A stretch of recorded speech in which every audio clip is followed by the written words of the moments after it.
attacks on the Electoral Act by the opposition groups were misleading and harmful to the country's democratic development. Let's take a listen to excerpt of that convention, the statement by the president yesterday. Take a listen. 6 years of unbroken freedom, commitment, and democracy. It's not easy without twists and turns.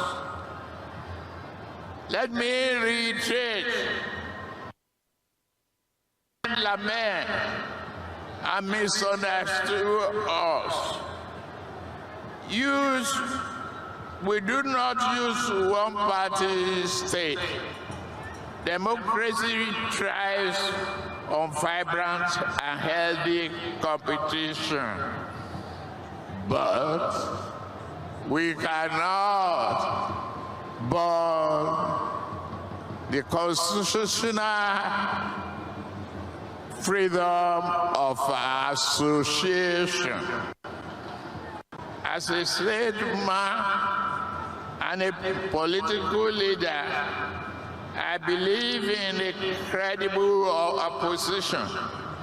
One can challenge, question, and help refine policies. That is how statecraft improves and good governance is achieved. That is how nations advance. While we welcome criticism, the constant attacks by opposition groups on the Electoral Act 2026 are a disservice to Nigerian people.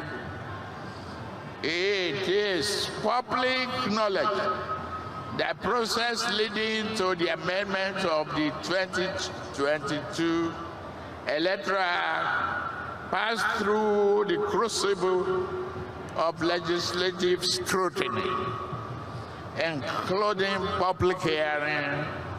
The Electoral Act was passed by overwhelming majority.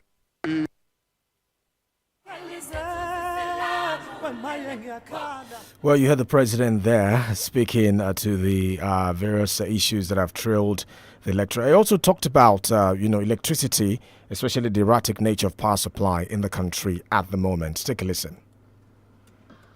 Investors' confidence has partly improved. Our oil and gas sector has once more become attractive to foreign investment. Following our reforms, our Eurobond issuance was oversubscribed by 400%, and Nigeria exceeded the financial grey list, making a decisive to return to global financial credibility. Tonight, you had testimony from beneficiaries of some of our programs. I assure you, many of you lamenting the problem of electricity, power. Yes, we are paying attention to that. The Grid Asset Management Company, CAMCO, which will inject approximately 1,500 megawatts into a new grid corridor. We are going to improve on it. Electricity will become better, and be assured there will be opportunity and progress in our industrialization path. Well, you heard the president there talking about the challenge in the electricity sector and also the opposition. He says, well, we do not want a one-party state, but opposition politics must be played in such a way that is not a disservice to the country. Let's quickly join our in-house panelists before we welcome our guest this morning. Professor Remi Ayede is our in-house panelist, is a professor of political science, University of Ibadan. Prof, good to have you. Good morning, sir. Good morning. Good morning. And good morning to Nigerians, and good morning to my honorable barrister. Right. Emil Gondola. Yeah, Barrister Emil Gondola as well. Barrister, great to have you. Good morning. Hello, Barrister. Know what is happening here. Okay. Okay. Right. Okay. Yes. And my global prof, good morning. A wonderful morning to Nigeria. Right. Okay. So let's start off with Prof. I mean, you heard the president. He says, look, I mean, we do not want a one-party state, but opposition need to be careful, especially with the way they've been criticizing. Let me quote what he said. He says, stop twisting the Electoral Act over politics. And he says this went through a very long amendment process in the National Assembly before it was passed by an overwhelming majority. That, don't twist some of the things that have been. To be the custodian of the Electoral Act or the guardian of the Electoral Act. And interestingly, he's telling us about what happens in the National Assembly. And our very straightforward answer is that the National Assembly is a lapdog of the president. So we've seen them express their loyalty, especially the leadership of the National Assembly, expressing their loyalty to the president. This is a National Assembly that is supposed to check the president. National Assembly is supposed to exercise oversight over the president. And then you see their leadership coming out to say that they are loyal to the president, wearing president's insignia or singing on your mandate to stand. So it's ironic that the president is unaware that the general public are observing all of those developments. So you can't use the National Assembly as an evidence of democratic operation and say the opposition should not talk. In any case, the opposition reserve the freedom to criticize whatever they think is not appropriate in a democracy. And come to think about it, and the president himself is also aware that virtually all governors have defected to the APC. And people have also seen his hand at work in that defection. This idea that the defections are not ordinary defections, they are not done in freedom, that we see the hand of Esau at work, even though it is the voice of Jacob that we hear. So I think it is important for us, for the president to recognize the fact that the opposition also key players in the political process, in the democratic process, and their voices are very, very important. Not in terms of lining behind the president, but in fact in terms of challenging what they think is coming from him, whether directly or indirectly. And it is his responsibility to explain what is in the Electoral Act that is so democratic if they raise those issues. It's not supposed to be questioning them, but to be justifying what he thinks that is justifiable, why they are supposed to question what they think is unjustifiable. Right, let's go to Barrister now, and I'd like to get your thoughts on that as well. And also what he said regarding electricity. He talked about some metrics to show that the reforms are yielding results, assuring Nigerians that electricity will become better very, very soon. Barrister. Will become. Yeah, will become. That's what he said. Will become. Barrister? Yes, sir.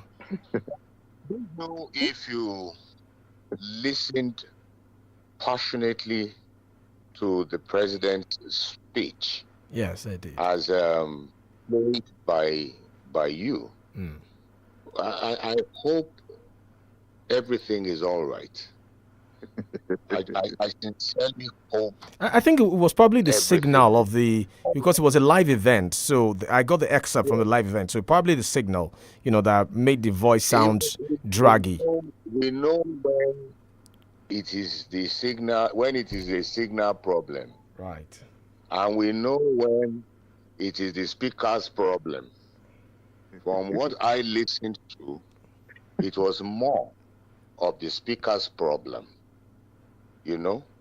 But I am not in a good position to assess the president medically. Exactly. Perhaps what I'm saying will put his medical team on their toes. Now, having said that, I see the president's speech as being devoid of the expected loyalty to the Constitution and patriotism to the country, because it is, you know, it exudes insincerity. Yeah. You know, Nigerians are witnesses to what the president called overwhelming majority in support of the Electoral Act. That is most unfortunate, because we saw video clips where the nays were screaming in the House of Representatives, and the speaker was banging his gavel Exactly. for the aides. That's one. Secondly, when last did the members of the National Assembly go to their constituents to ask for their opinion on national issues such as this one, the Electoral Act, to now assume that the members of the National Assembly carried along their people to make that overwhelming majority? It is most unfortunate. Now, on electricity. Yes.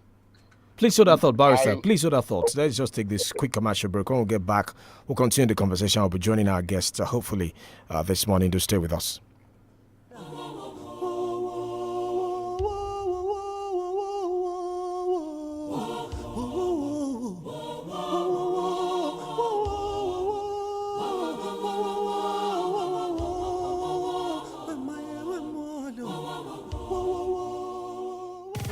Over the air or over the counter, we're the best medicine you can get. 32 FM 94.9. Here you go, dear. Mom, you didn't add milk. No need to. Taste it and see why. Wow, but how? Is it milky? Yes. Is it creamy? Yes. That's Milo 3-in-1 milky and creamy for you. It's so milky. I don't need to add more milk. I love it, Mommy. Give your kids Milo 3-in-1, milky and creamy. It's truly milky. It contains calcium to help your champ win every day. Milo, energy to go further. Milo. Ìbàdàn Mr Sunday tó ń bọ̀ yìí ní April 5 láago 4 ìrọ̀lẹ́ Laugh Matters máa milẹ̀ ní Jogo Center. The Godfather Gbẹ̀ngà Adéyínká GCON lólùgbàlejò ọjọ́ náà. Ó yá ẹ wá pàdé Fido Destoka CDQ ọmọ bàbá Bash Dr Smile MC Ajẹ́lẹ̀ ATM Odogwu Babatunmise Babalariya Babakamo Kenzo olùkọ́ni Tai Chi Dr Bengu Creative Tobi Gaptit DJ Sexy ní ọlọ́wọ́ ìjọ náà. Ẹ tún máa fojú gan ni Mọ́túndé àti MC Toshan tíkẹ́ẹ̀tì 5k 15k table of 6 limited release 500k collector's item 750k best seller 1 million. ẹ lè rí tíkẹ́ẹ̀tì rà ní Brandex Mall Yes Salon Ultima Restaurant Food Court Supermarket East Supermarket The Sea Pride Restaurant tàbí ní online ní ariatickets.com tàbí ní formzweb.com First Bank Adékúnlé Àjàyí Properties Eleganza ìjọba ìpínlẹ̀ Ọ̀yọ́ ló kí ètò yìí lẹ́yìn. Love Matters Joy is coming. Ilé akéde ní 32 FM. E no dey acceptable make anybody dey push, kick, slap, threatening, rape, abuse or even curse a woman or man just because you think say you wan correct them. True love no dey wound others. No be love again o. If you no allow your wife get account number or allow her dey call her family and friends every day for our schools, communities, mosque, church, we see as dem dey abuse women and girls sexually, deny dem better economic opportunity, beat dem, even sometimes rape dem. If you see anything like this, no keep quiet o. We need to dey treat our women and girls with respect, cause na dem be the key to our future generations. questions. If you see anywhere where they do this kind yama thing for your state, report immediately, whether na man or woman. Make we ensure say our women and girls they safe to report any case of sexual abuse or gender-based violence for your community. Call this number 0902 777 0177. This message now from One Life Initiative with support from iPass Nigeria. Ṣadé kù sí ọkọ mi. Mo bí yàrá ìgbàlejò mi àti yàrá ìdáná mi ṣe mọ́ tí wọ́n dàbí tuntun. Màámi. Ṣùgbọ́n dúró náà, ó ṣe fi hypo nu ilẹ̀ àti tábìlì pẹ̀lú àwọn ibi tá a ti ń dáná yìí. Hypo kẹ̀. Bẹ́ẹ̀ni, àwọn kòkòrò àìfojúrí kì í gbà lẹ́rọ̀. Torí náà làwa náà ṣe gbọ́dọ̀ máa pèsè ààbò lójoojúmọ́ pẹ̀lú hypo. Má gbà fáwọn kòkòrò àìfojúrí, dáàbò bo ilé rẹ pẹ̀lú hypo. When the people became silent, The government became oppressive. It's time to lend your voice to politics. On 32 FM 94.9.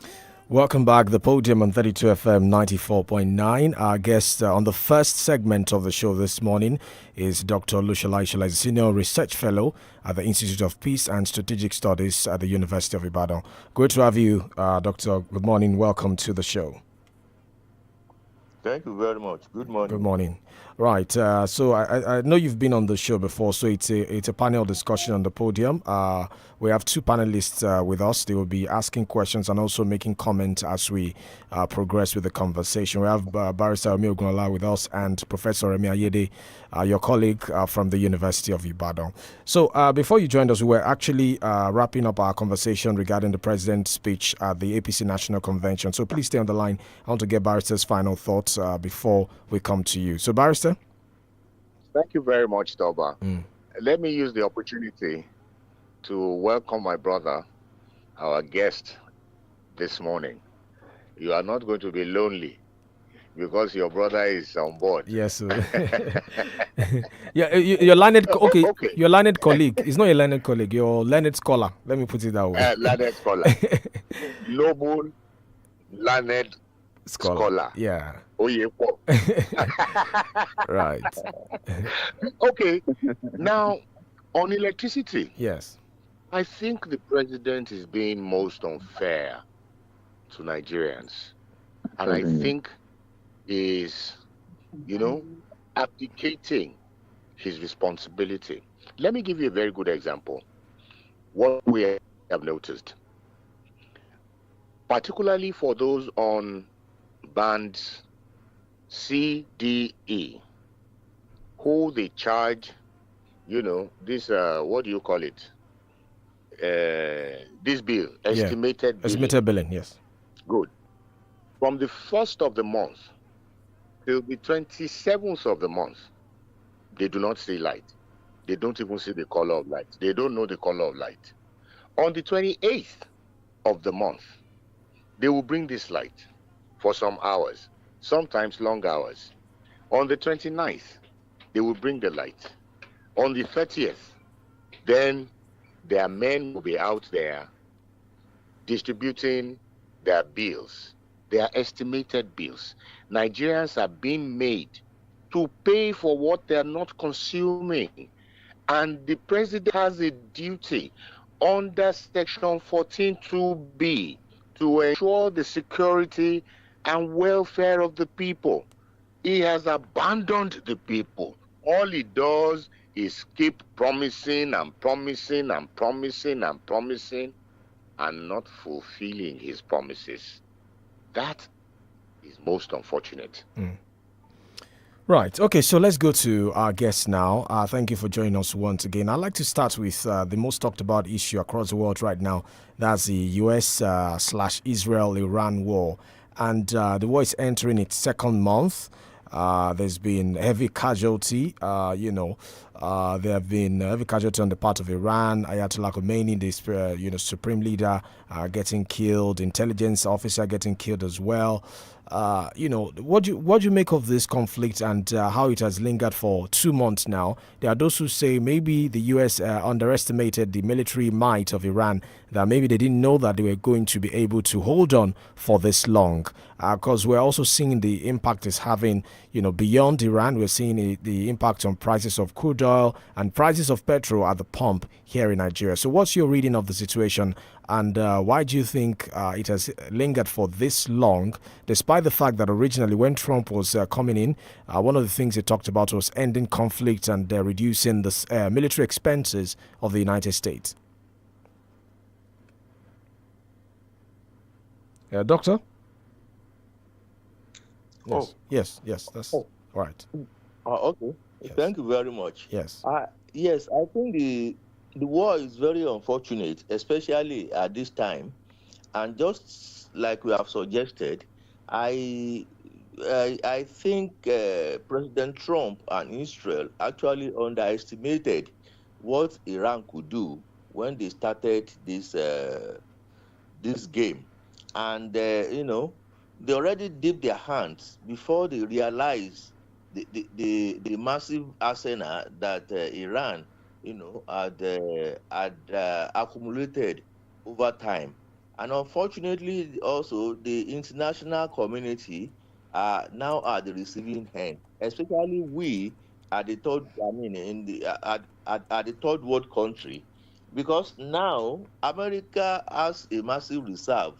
And I'm sure that they are able to also put in the effect of the oil prices on the economy.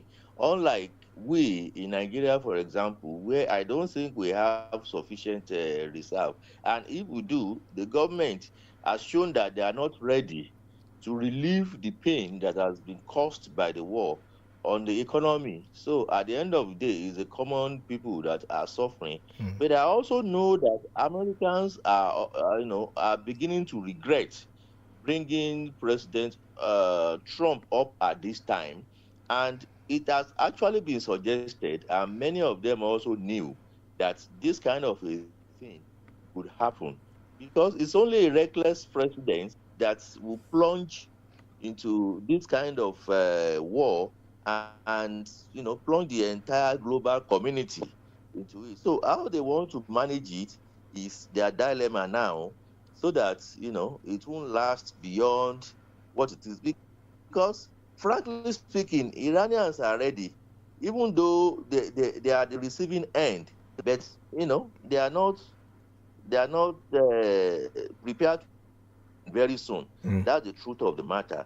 We can only wish that the international, the UN and other countries on the international community will be able to do something to persuade President Trump to find, a soft landing for itself and also for Iran, and especially for Israel, because Israel orchestrated it, so that this war could quickly end. That's my take. Right. And, I just wanted to look at possible scenarios towards ending this, because the U.S., neck deep in this already. There are those who say Trump himself might be confused as to the next move he wants to make. So let's look at how you think this might end. Possible regime change, like we saw in Libya, for instance, where Gaddafi was killed, like we saw in Syria, where Bashar al-Assad was killed, where, like you saw in Iraq, where Saddam Hussein was killed as well. Now, Ayatollah Khomeini has been killed. There's already a successor. Perhaps, maybe they want to, incite, a quote-unquote, a revolution wherein an uprising maybe from the Iranian people, because the Iranian people too are not also happy at some point with the, leaders of the Islamic Republic. So let's look at possible end to all of this. What do you think Trump is looking for, and how do you think this might play out eventually? Maybe regime change like we saw in Syria and Libya as well. Well, I don't think regime change is the solution to this problem, because already we have seen one Ayatollah, gone, and another one in, and it's like the people themselves, are actually determined this time around to support their government. Because take for example, many Iranians that found themselves outside of the country are actually returning back in spite of all the crisis in their country. So that's a show that they are actually determined to manage the crisis and ensure that their country emerge victorious in this war. It is up to President Trump to find a way of easing out. But you see, the problem is he doesn't also listen to useful advisors.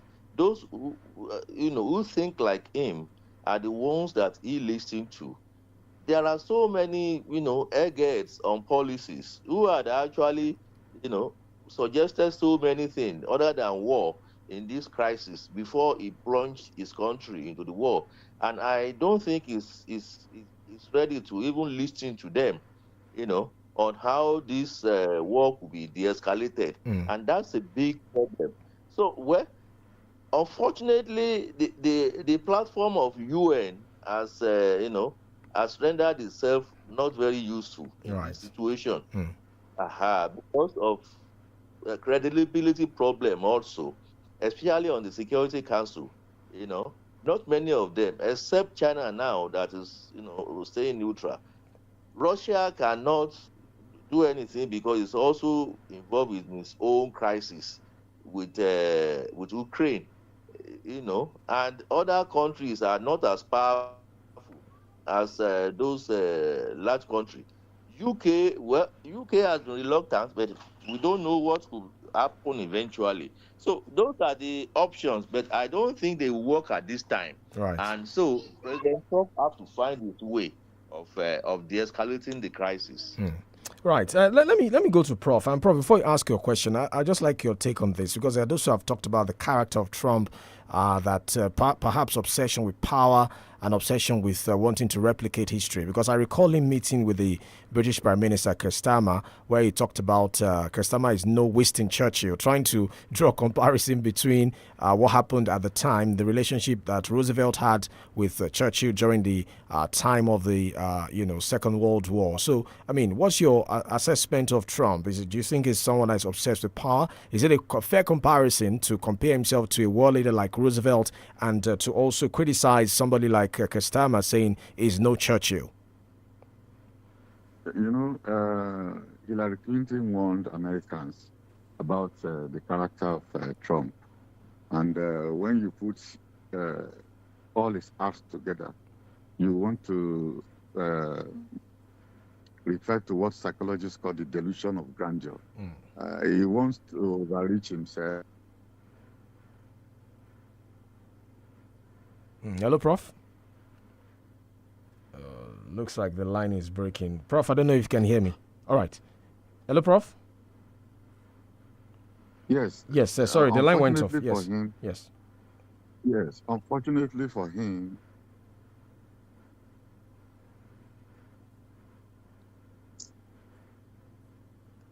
right, Prof? Yes, I'm still here. Right. Unfortunately for him, the responsibility on his shoulder does not accommodate the kind of behavior that is putting up without consequences. And they have very grave consequences. I mean, look at the way he announces a decision and then changes his mind again.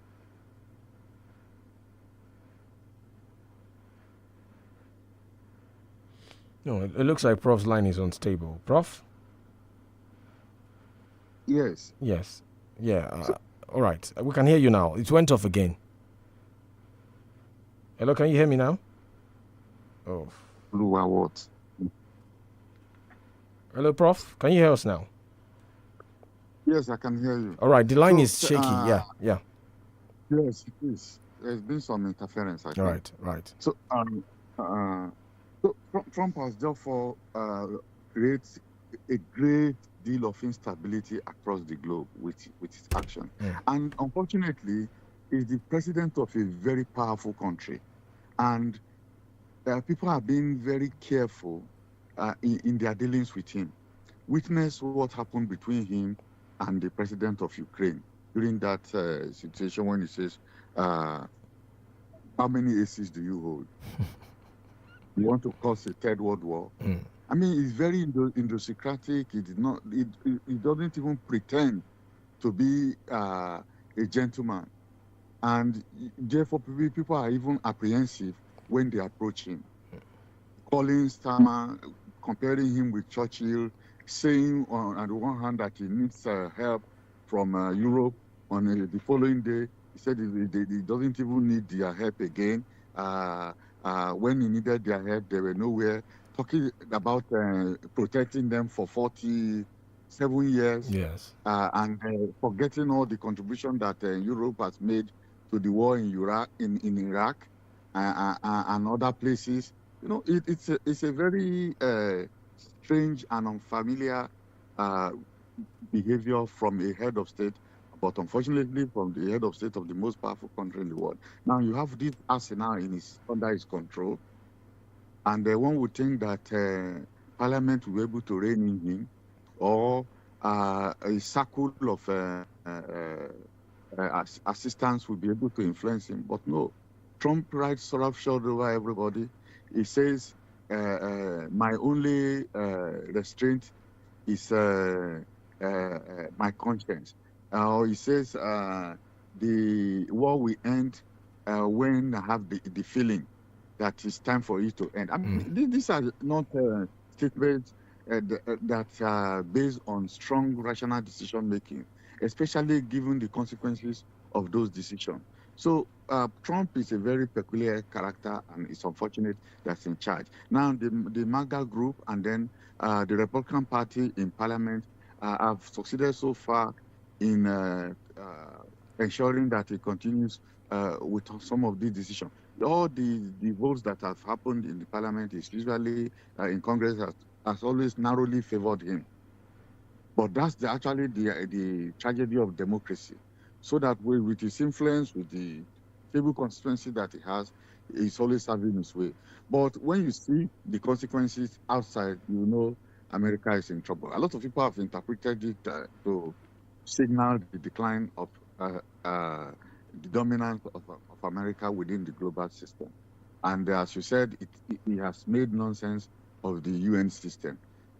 Under W. Bush, at least they pretended to get a coalition of the willing within the United States Nation system before venturing into Iraq, even though it turned out that the claims of weapons of mass destruction was a lie. In this particular case, he didn't even bother to go to his own Congress, not to talk of going to the United Nations. In fact, he said he doesn't need the United Nations. He withdrew from so many United Nations bodies, creating a situation where might is right. And then we have seen that asymmetric warfare situation does not always favor the most powerful armies. And I think that is a grave lesson that he has to learn. But unfortunately, this is not the first time. I mean, we saw the way the United States run away from Afghanistan. We saw their engagement in Vietnam many years before that time. And then we also saw what happened even in Syria. And to make it worse, it's really that innocent individuals bear the brunt of this kind of behavior, as we see in Syria and also we see in Libya. So we have to actually leave out this Trump term. Fortunately for us, it's just a single term that is left. But it's really very bad for the international system. Right. Your question, Prof. Or maybe we should go to Barrister then. I think, yes. I think that the real issue now is, given the way he hesitates, changes his mind, make a statement, and then pronounces a contrary statement. What does Shola think that will be the eventual way out of the Iranian quagmire? Because now he has said there's no more going to be bombing. He's giving them 5 days, ceasefire for ceasefire. But the bombings have not ceased. Israel is still bombing Iraq. Iraq is still responding and promising retaliation for every thing that are destroyed in Iran. Then I think it's Hegseth that said that the the war will end in a matter of weeks. It's not going to be a matter of months. How are they going to seize this situation to sort of round off or bring the war to an end? Is America able to, as we see the things unfolding, are they able to stop Israel from its own activity? Because it seems as if the two countries do not have the same objective, and Israel is committed to this war, probably even far beyond the few weeks or that the United States is talking about. How are they going to eventually put an end to this bloodbath? All right, Doctor. Okay, thank yes. you very much. Yes, thank you very much, Prof. I think we are going to witness an Afghanistan scene in this particular war again. I mean, Afghanistan, Vietnam scene, even the Libya scene. I mean, I imagine that Trump don't have an exit strategy in this war.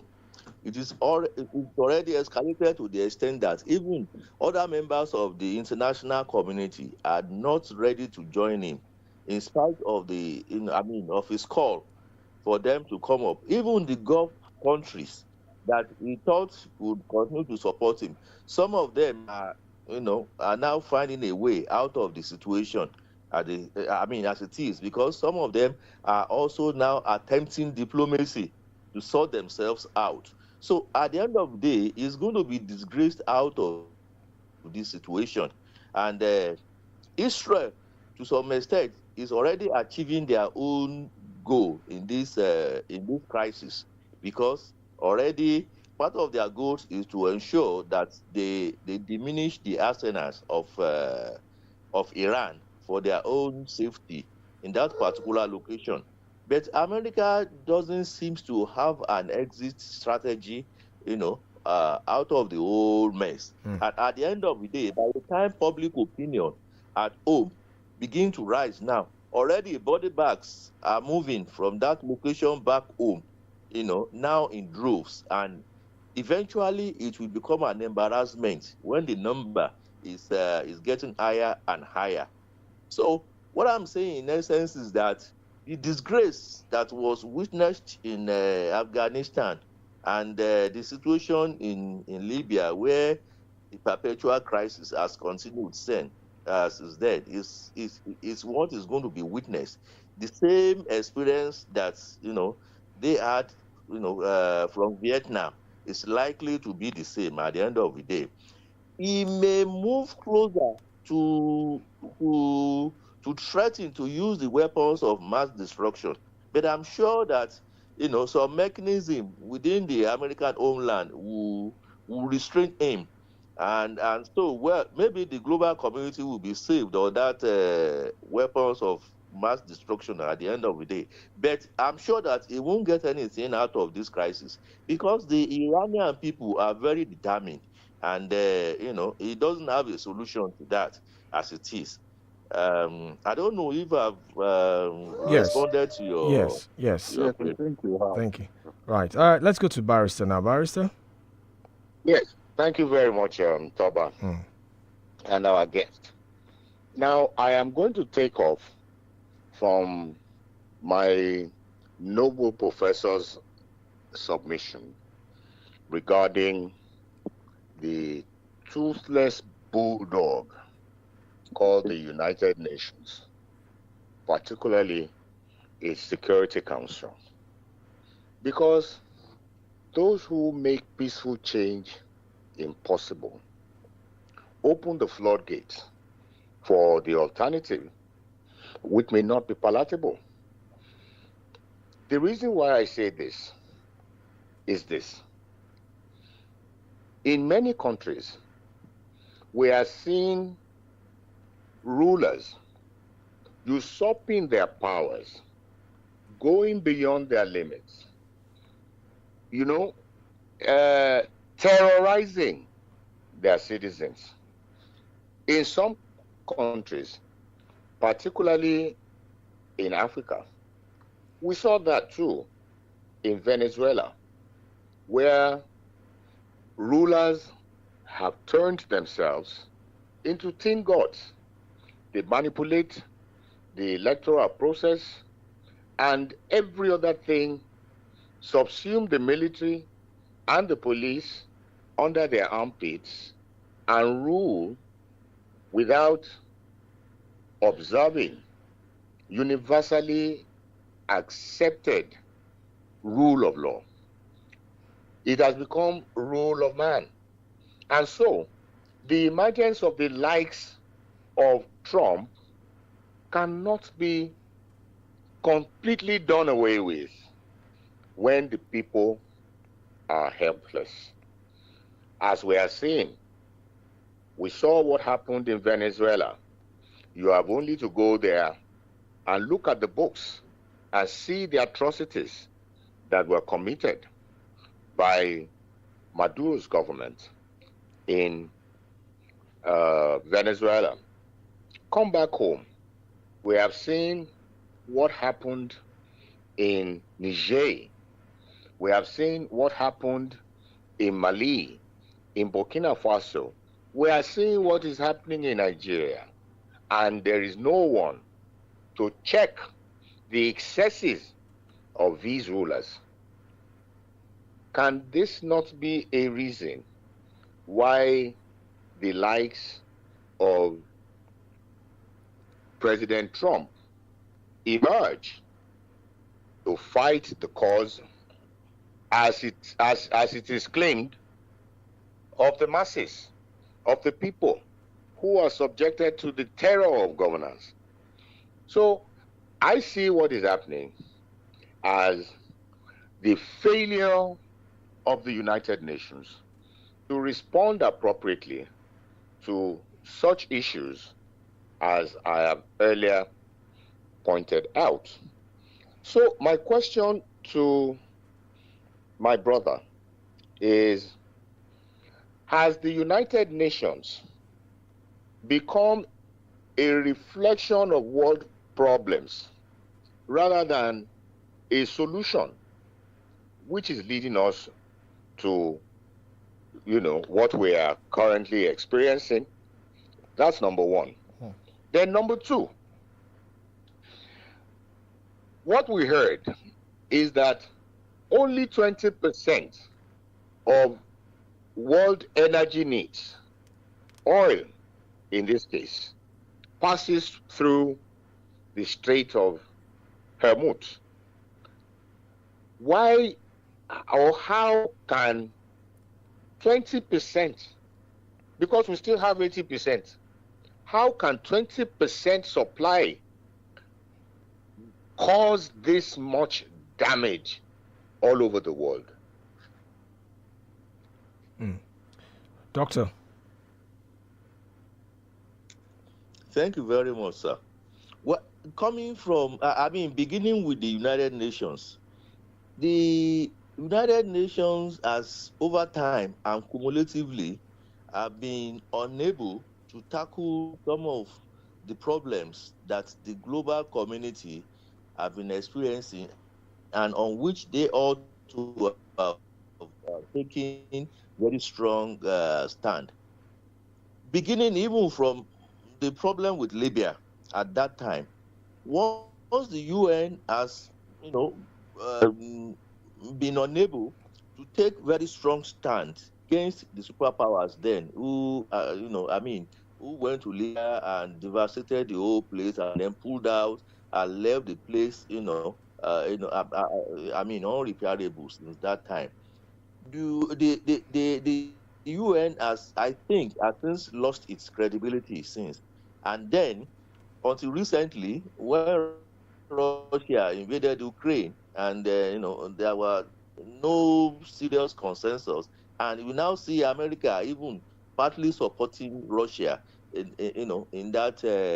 that crisis. I think that's exactly where the UN has lost its credibility. Now that America has come up with its own problem, it's been very, very difficult for all the other superpowers to do everything, especially with the personality, with the unstable personality of Trump and his indifferences to of the UN itself and some of the developments across then the credibility of the UN has been lost, and to recover it has become a big problem. Now, talking about the Strait of Hormuz, yes, 20% of the global oil, passes through that place, but 20% is enormous. For example, most of the countries that are suffering for it now, of course, including Nigeria, unfortunately don't even have strategic, leaders who could anticipate such crisis. And that's why we are feeling it so intensely, on this side. And part of the problem I'm having is how the third world countries will survive in this situation. Most of those third world countries have been, have shown indifference into the situation as it is, even though we know that they have little power. But again, their future are more at stake. America has massive reserve. Many of the European countries also have massive reserves that they could use in cushioning their economy if this war is prolonged. But I don't know of any African country who have such reserve and could cushion its economy to that extent. And then the last question you asked. Hello?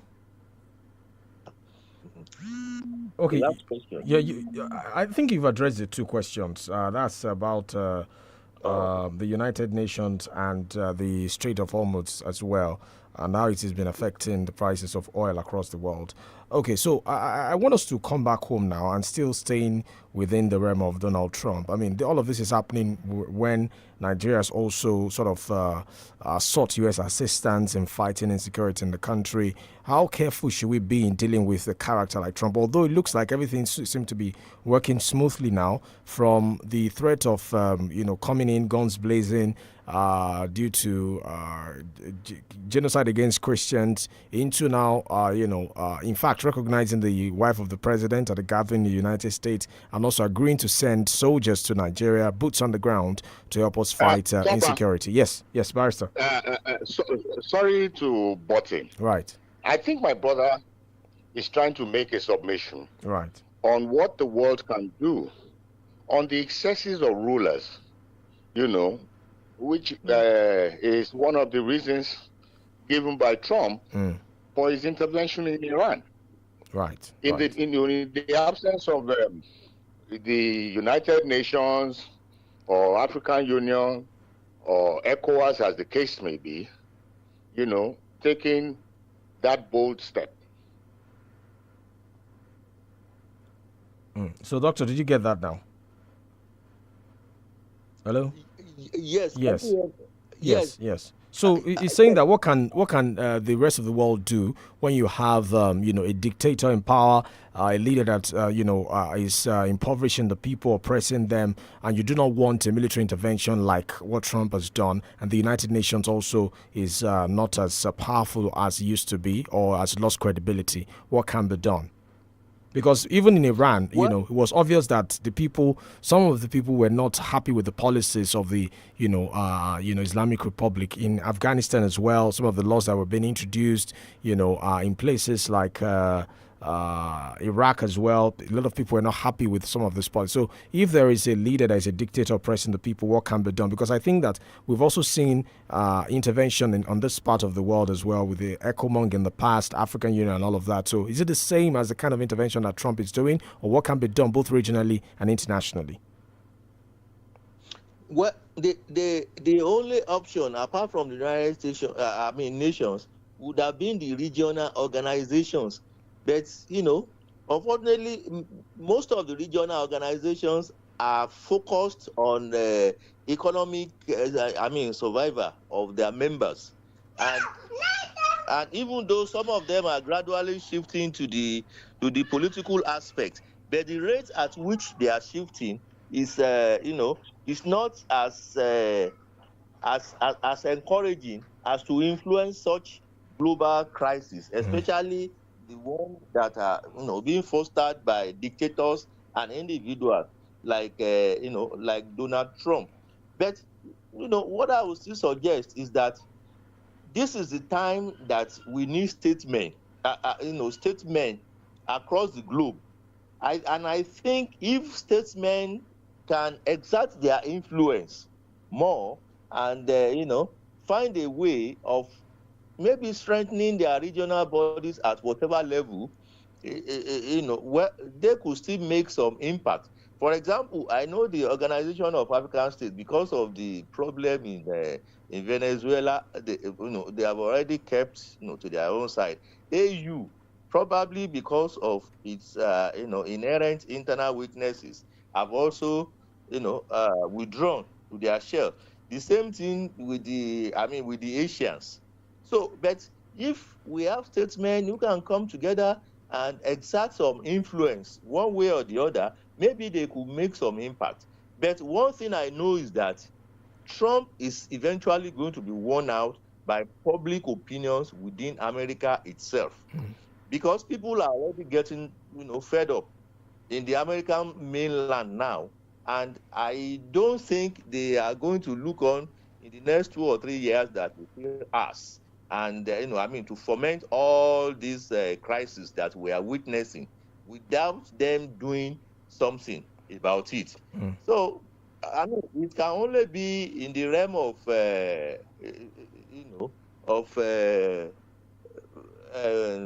how do I describe it? In the realm of estimation. Yes. To know what exactly is happening, because the world is in a real crisis as we are now. Yes. And if care is not taken, just like he has suggested, we could be plunged into a third world war, if care is not taken at global level. Yeah, and as I said, coming back home, the world is in crisis. Nigeria is also facing its own fair share of this insecurity. Just last Wednesday, we saw the operation by ISWAP launching attack, in Borno State. Eventually, 75 of those insurgents were killed by the military. So, first question, we've seen that we are building a partnership with the United States. How concerned should we be with this kind of relationship militarily, given the character of Trump that we've mentioned? The other one is this much talked about de-radicalization process within the defense headquarters. And yesterday, the military had to issue a statement that people are misunderstanding what the de-radicalization process is about. They say they are doing it within the purview of international law. They are not doing it because they want to use a soft approach to criminals. Gives criminals a soft landing, really, but it's a structured rehabilitation program designed strictly for those who have surrendered, those who have been screened, and those who are considered low-risk former combatants of this, various terrorism groups. So the first one, our relationship with the United States. The second one, this de-radicalization program, wherein they are de-radicalized and reintegrated into the society. They say they only deal with low-risk former combatants who have surrendered and who have been thoroughly screened, not like they're giving them soft landing. Well, the way it is now, I think the Iranian crisis has actually distracted even the U.S. away from their cooperation with us. Nigeria, yes. Because from Nigeria. So not many people, even within mainland America, are now putting attention on what has become the crisis. The terrorism crisis in Nigeria. But I also know that it's an opportunity for Nigeria to continue to strengthen, our resolve and our strength with whatever America has provided in terms of intelligence and in terms of equipment, so that we can do the thing by ourselves. But with the recent development, I don't think we have such resolve yet. Concerning the radicalization, yes, in as much as the radicalization is good, but I don't think that Nigeria has any specific objective beyond, bringing the unruly boys back into the system and ensuring that they are not doing all those criminal tendencies again. I don't think this is good enough. Nigeria needs to have a very strong objective, because we are spending a lot of resources on these, processes. Yes. In terms of rehabilitating those individuals, and in terms of reintegrating them back into society. And I don't think it's even working, because such individuals, many of them are, already have defective personalities. Many of them are hooked on drugs. Many of them are already, reckless in the way they live their lives. So I don't know the extent to which Nigeria go further outside of the re-radicalization process. Yes, de-radicalization. Yes, process after that. Exactly, because I know that many of them are still being caught providing information and intelligence still to the terrorists. Because many of them don't even have any useful means of preoccupation after the old processes. So, the objective of the processes, to me, are in doubt, and I don't think we are very strong about it.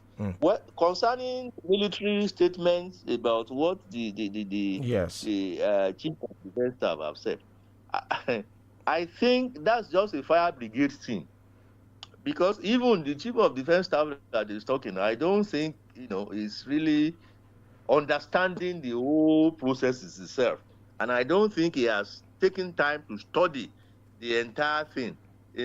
So it's a very serious crisis for Nigeria. Recently, you remember what happened in Kebbi again, yes, Lakurawa and the rest of them. So we are still confused. I think we need to go back and tear apart the entire thing and see what we are doing right and what we are doing wrong. Otherwise, we'll just be wasting resources on unnecessary effort. But is this not a widely accepted system internationally, that when there is conflict, there is a room for de-radicalization and reintegration? So what makes Nigeria's own very unique and very controversial?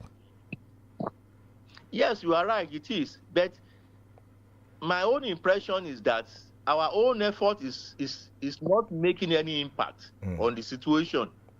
I think the situation is even getting worse as it is. That is the problem that we are having. Right. So if we have a focused, effort and objective on what exactly we want to achieve from the whole program, I think it will be better. Right. But I don't think we'll have that for now. Right. All right. Thank you so much, Dr. Shola, for joining us on the first segment of the Podium. He's a senior research fellow at the Institute for Peace and Strategic Studies, University of Ibadan. Thank you so much for joining us on the show. We'll be moving on now with the conversation by joining our second guest this morning. You can exit the call now, sir. Doctor, thank you for joining us, sir. Right, so we'll try to connect with our second guest for the second segment of the Podium this morning. Is the presidential candidate of the African Action Congress, Omoyele Sowore. He joins us virtually. We'll try to connect with him as soon as possible to get the conversation started with him. But as we await him, we've added him to the call already. As we await him to join us, Prof, let me quickly get your thoughts on that de-radicalization program. As I mentioned, it's something that is widely accepted internationally. Why do you think Nigeria's own is always subject to all kinds of controversy? Yeah, I actually wanted to ask Shola what you think about all those who have been claiming that they know those bandits, they know all those people causing trouble in the north, and yet we don't know how we are still unable to apprehend them. When they talk about this de-radicalization and rehabilitation of criminals, it's a very complicated matter. Okay, Prof, please hold that thought. Please hold that thought, Prof. I'll just use whatever is what. Yes. All right. Good morning, Omoyele Sowore, for joining us. Thank you for joining us on the Podium this morning. Good to have you. Good morning. Good morning. Good morning. Very well, thank you. Thank you so much for making our time to join us. So, as I mentioned, it's a panel discussion. So, we have two panelists that will be joining us on the conversation. They will be asking you questions and also making comments as the conversation progresses. We have Professor Remi Ayede, Professor of Political Science, University of Ibadan, is here with us. And Barrister Yomi Ogunlola is also here with us as well. He is a legal practitioner. Thank you for joining us once again. So let me start off with some of the controversies that have been generated by the new Electoral Act. I was watching the president yesterday at the APC National Convention where he said that the opposition is playing politics by misrepresenting the fact about the Electoral Act. We've also seen IPAC saying that they might boycott the election because of some of the reservations they have about the new Electoral Act and the new INEC chairman. So I just want to get your thoughts, your assessment of the new Electoral Act that will take us into the 2027 election, and whether or not you think Professor Joash Amokwito of the Independent National Electoral Commission has what it takes to deliver a credible election next year. So two things are at play. And one of it is that the mere fact that the president of Nigeria is speaking on behalf of INEC shows that he already knew that the Electoral Act he signed is only going to favor him. The people who should be speaking about the legitimacy of the Electoral Act, or whether it is, or its adequacy, should be political parties. And we were at a meeting with the INEC chairman last week as the leader of AAC, that's the African Action Congress. And the conclusion by all the parties, except APC, that did not attend the meeting, that the Electoral Act is not going to permit free, credible 2027, and that it was done in such a way that even INEC admitted to us in private that there are so many inconsistencies within the Electoral Act that they are not sure that is adequate to permit free, fair, and credible elections in 2027. So, and the decision that was made temporarily there by political parties was that if they don't want elections, they should just tell Nigerians, if you want elections, elections must permit. Right. And without any right of parties to fully participate in election, for voters to vote and for their votes to count. So that is what was the conclusion of that meeting. So if the president is now speaking about the Electoral Act on behalf of political parties or on behalf of INEC, that shows that he knew what they did. And one of the most controversial issues was the issue of electronic transmission of results. And there are those who have talked about other issues within the Electoral Act that people are not even paying attention to. I'd like to ask you what specific reservations you have about the new law, as a political party.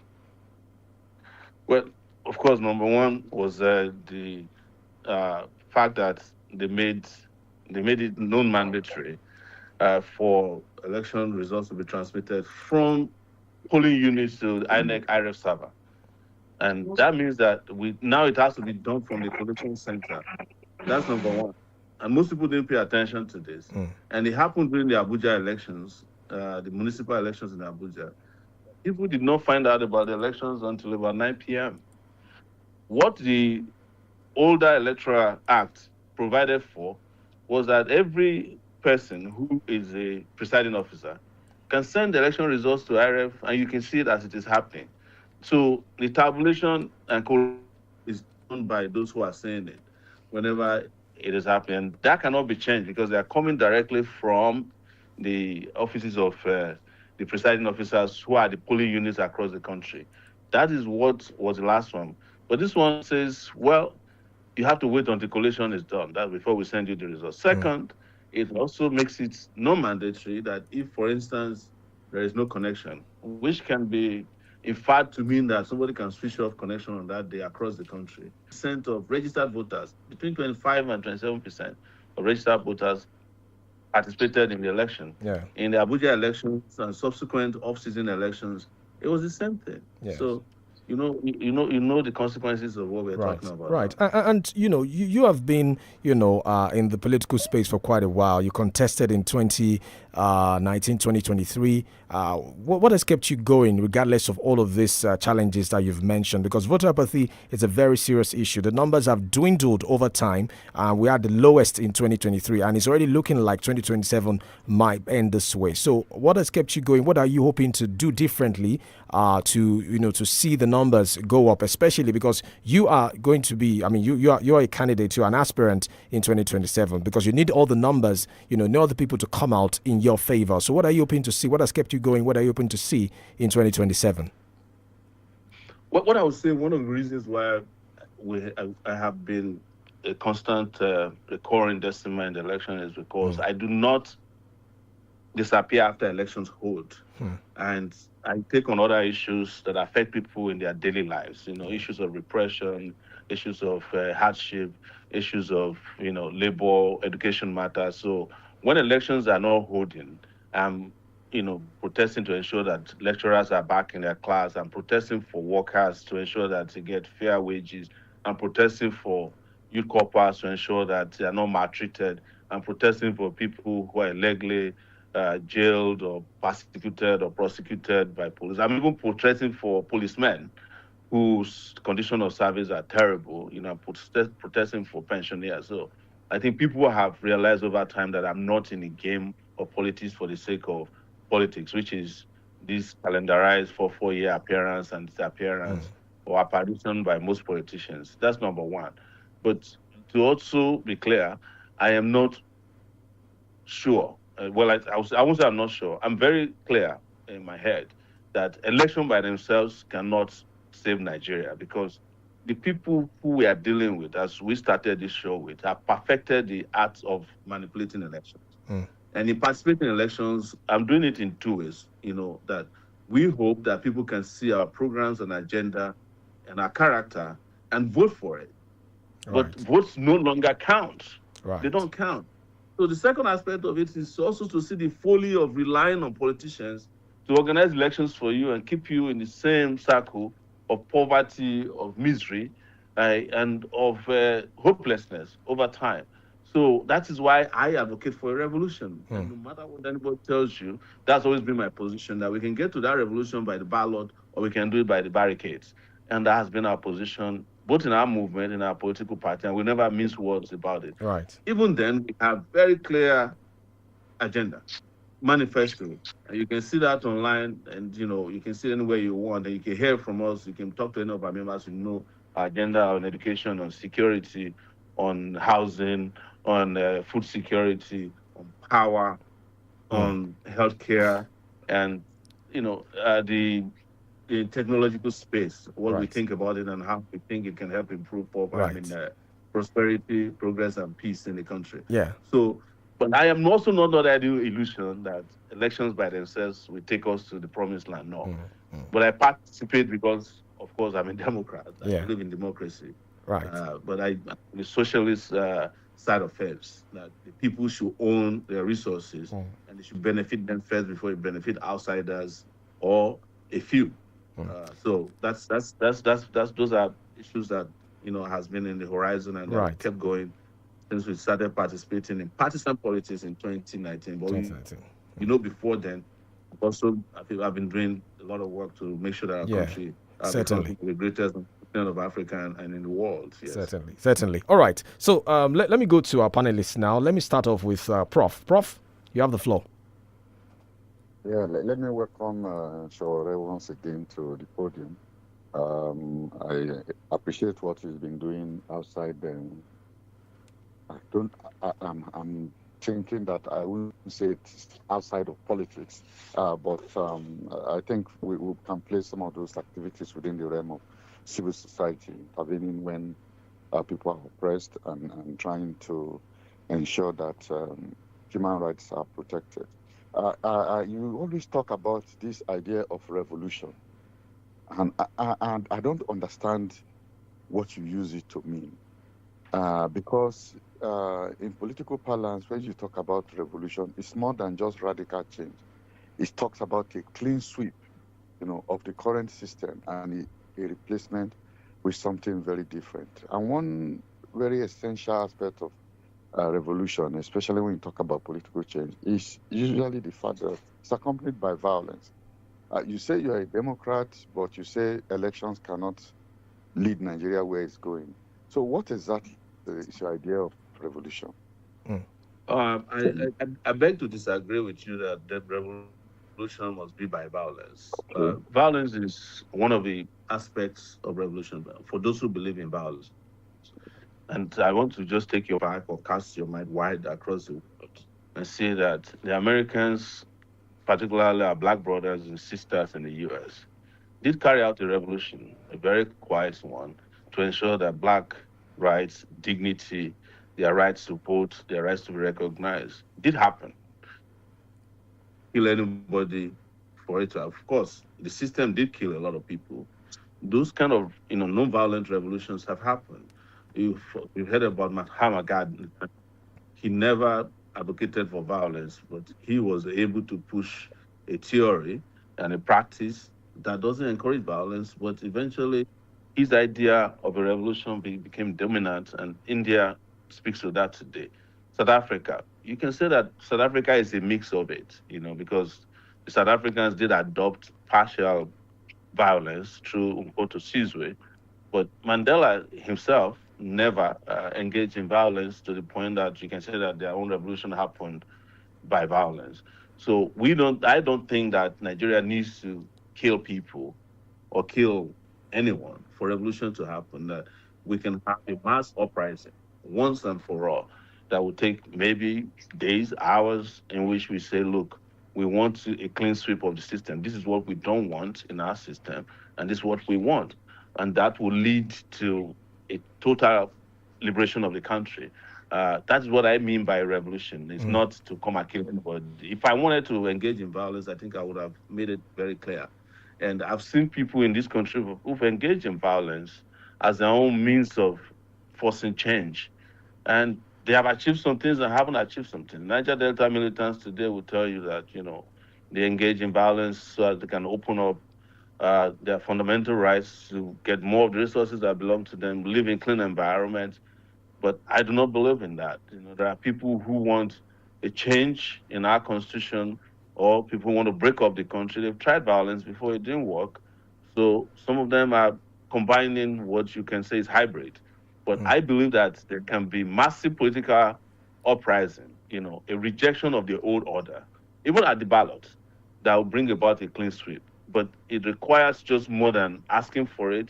You have to ensure that you have the structures for it. You must be able to explain what happens next. And that is why we formed a political party and we have a political movement, so that people can understand that when this is over, this is what you see on the other side of it. So I just want to disagree with you that, revolution does not happen only by violence. It happens non-violence as well. And I've given you a few examples, and there's been so many revolutions that have happened in recent even years that wasn't organized violence, but organized resistance. That's a better way to call it. Right. Okay, let's go to Barrister now. Barrister? Hello, Barrister, you have the floor. Yes, thank you very much, Toba. Let me seize this opportunity to also welcome my brother, Omoyele Shore, to the program. I have two questions for him. The first one is a battle between my constituency and himself on what transpired on the floor of the Federal High Court, in Abuja. Shore is seen by majority of Nigerians as a representative of the people, a voice of the people, a voice of what is right, a voice of due process, a voice that respects the rule of law rather than the rule of man. Now, the desecration of the courtroom on that day appears to put you on the other side of everything that you have ever spoken for. I would want you to use this opportunity to clear whatever misunderstanding may have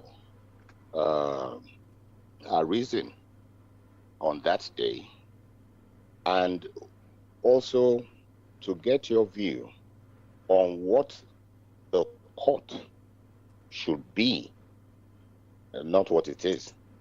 That's number one. Then the number 2 question.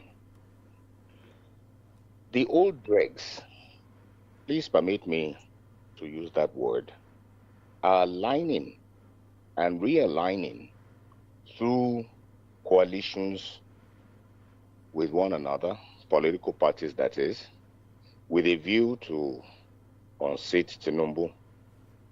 Thankfully today, youths like you are emerging as candidates of political platforms, but appear disunited in the struggle to free Nigeria, especially when from your speeches, your, what do you politicians call this, your programs, manifestos and all that, you have a leaning towards welfarism and socialism and the like.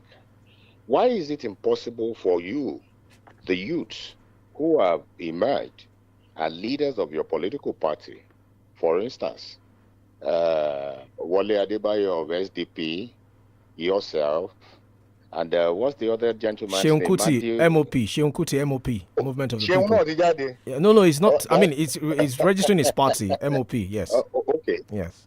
Anyway, so why is it impossible for you guys to also come together and form a formidable coalition? Because from the way I am saying it, it may be very impossible for a tree to make a forest. Or is it about ego? Okay, Omaeleshore, please hold that thought. I know there are 2 questions, lengthy questions for you to answer. So we have this short commercial break. Please hold that thought. After this break, you respond to those 2 questions. We'll be back in a moment on the podium. Do stay with us.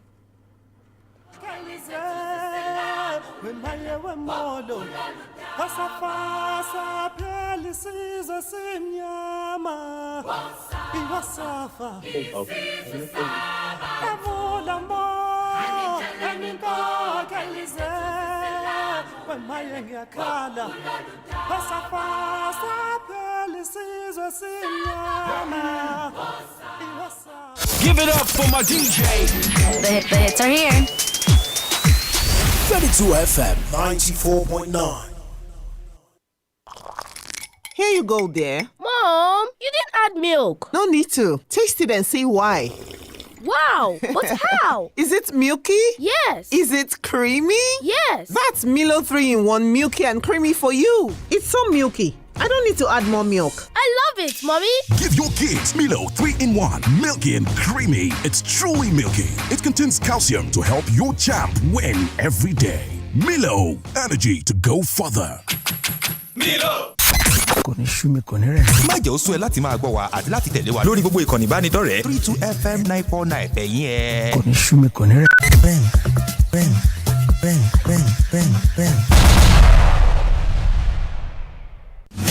Ibadan. This is the Sunday, April 5th, 4 p.m. Love Matters, the next chapter. Live at the Jogger Center, hosted by the godfather of comedy, 𝐵𝐵𝐺𝐷 the First, GCON. Featuring Fido, Destocker, CDQ, Omababa, Bash, Dr. Smile, MC Adele, ATM, Odogu, Babatumishe, Babalaria, Babakamo, Kenzo, Olukoni, Taichi, Dr. Bengu, Creative Toby, Captain, DJ Sexy, and more. Red carpet hosted by Motunde and MC Toshan. Tickets, paperback 5K, hardcover 15K, tables of 6, limited release 500K, collector's item 750K, bestseller 1 million naira. Available at Ace Supermarket, Grand X Mall, Hessen Salon, Ultima Restaurant, Food Co Supermarket, The Sea Pride Restaurant, or online at ariatickets.com, FonziWeb.com. Proudly supported by the Oyo State Government, Eleganza, First Bank, Adekunle Ajayi Properties. Ibadan! A new season of laughter is here. Laugh Matters, the next chapter. Joy is coming. Media partner 32 FM. Ìjọ sídòfóbìyà mi ò lè ṣe má jó orí àkànjá lákọ̀ọ́lá èmi ò lè ṣe má gbọ́. àfẹ́ni tí ò bá mẹ́nu ẹ̀. ó làlá ó ti yá ìlú Ìbàdàn tó máa mẹ jìgìjìgì nítorí Délé Akínbọ̀dé Délé Ìjìnlẹ̀ tó ń ṣayẹyẹ silver jubilee on the microphone 25 years tó kún fún ìrírí lẹ́nu iṣẹ́ ìgbóhùnsáfẹ́fẹ́ ó dúpẹ́ lọ́wọ́ Ọlọ́run ó fẹ̀mí ìmoore hàn sáwọn tó ń gbéṣẹ́ fún un àti gbogbo fans Délé Ìjìnlẹ̀ káàkiri àgbáyé ayẹyẹ máa wáyé lọ́jọ́ Sunday ọjọ́ 3 oṣù karùn-ún May 3 ọdún yìí ní Genesis Hall Challenge Ìbàdàn PK First Ajaba Sakadi Obesere àti Yinka James Adonai tó máa wọn gbajúgbajà olórin lọ́lọ́kan òjọ̀kan ló máa kọrin lùlù fún wa jó. aṣọ ti dé material tààmú 50,000 naira ni àdìrí àti fìlà tàbí gèlè ní 15,000 naira ọ̀pọ̀ èèyàn ló máa jẹ̀bùn ilẹ̀ àtàwọn ẹ̀bùn kàǹkàǹkà lọ́lọ́kan òjọ̀kan tẹ́ bá fẹ́ raṣọ tààmú ẹ máa pe Délé Ìjìnlẹ̀ sórí aago ẹ̀ 08024043067 lọ́jọ́ Sunday ọjọ́ 3 oṣù karùn-ún May 3 ọdún yìí pẹ̀lú Délé Ìjìnlẹ̀ ọjọ́ ìdùnnú ọjọ́ ayọ̀ tí Délé Ìjìnlẹ̀ ń pe gbogbo àwa olóríire ni ẹ jẹ́ ká jọ pàdé níbẹ̀ a máa retí yín o see you when you get there. Over the air or over the counter, we're the best medicine you can get. 32 FM 94.9. Welcome back. The Podium on 32 FM 94.9. If you're just joining us, Omoyele Shure is live on the program this morning. Remember, we're live on Facebook, 32 FM 949 FM. So, Omoyele Shure, welcome back. Thank you for staying with us. We want to respond to those two questions. Now, I think the first one was what happened on the floor of the Federal High Court a few days ago, and the question as to whether or not political parties that have similar ideology to yours are willing to come together, to form a strong force against the ruling party in the next election cycle. Yeah, thank you very much for having me once again. Yeah. And I want to respond to the barrister who was asking a question about what he claimed was the desecration of the Federal High Court. Yes. First is that I should let him know that there's a constitution of a court. When I mean constitution is that before a court can be referred to as a courtroom, it has to be constituted in such a way that the judge arrives. And when the judges are coming, they will knock the door and ask everybody to be in order. That's what when they say court, and you stand up and honor the judge, and everybody goes back to sit down, and the business of the court is announced. So, furthermore, a court does not become a court except there is a judge and 2 other lawyers. If there's only one lawyer in the courtroom, the court cannot continue sitting. So, basically, I was part of the constitution of the court as a person accused of a particular crime that had been discharged by that judge. And other members of the press who are also members of the public that constitutes the court were in court officially. They are attached to the Federal High Court. And they approached me to talk about issues affecting my case and issues around the country, which happens all the time. And I was talking to them before the senior advocate came, interrupted rudely, and was, trying to bully me. And I responded to him that he has no right to do that. See, what I want to tell the barrister is that if you desecrate the court will respond. The court has facilities and capacity and instruments to respond to desecration right there, which is that they'll hold you in contempt. Nothing like that happened because the judge knew I did nothing wrong. Even the senior advocate who was rude to me, we all sat back in court after we ended our altercation. He never mentioned it to the judge that anything like that happened because we weren't in court. We operated when the court was not sitting. And the Federal High Court is a public building. Maybe most people don't understand. But if you want to talk about desecration, barrister, I want you to start with the DSS who holds your court to ransom whenever there's a trial they are interested in. Take over the court, even for those of you who go there to do civil cases, drive you away, molest, beat up lawyers. I was once abducted in a courtroom in Nigeria in 2019 by the DSS. The judge fled. Her wig was in the air. Her aide, aide-de-camp, ran. The judge was running and the aide-de-camp was trying to catch up with her. Nothing was done about it in this country. So when we talk about desecration, go and look at what the DSS people do. Go and look at what they do to your lawyers inside the courtroom. A judge asked my lawyer to kneel down in front of him at the Federal High Court. That's desecration of the court, not what we do based on our fundamental rights, which is to, there's always a side place where we have conversation in court. Even those of you who are lawyers, you come to court, both female and female, you do your TikTok inside the courtroom when the judge is not sitting, you gossip, you talk to the media, you backslap. When the judge is coming, it's announced to all of us. That's why they bang their door heavy.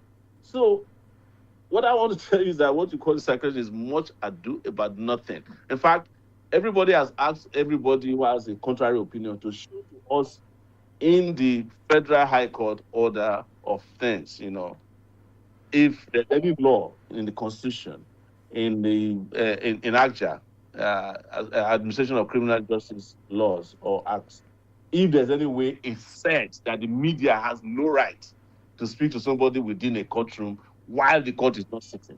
But the other thing I'll say to you before I round it up is that whenever I speak to you, those of you in the judiciary, you bring in the media.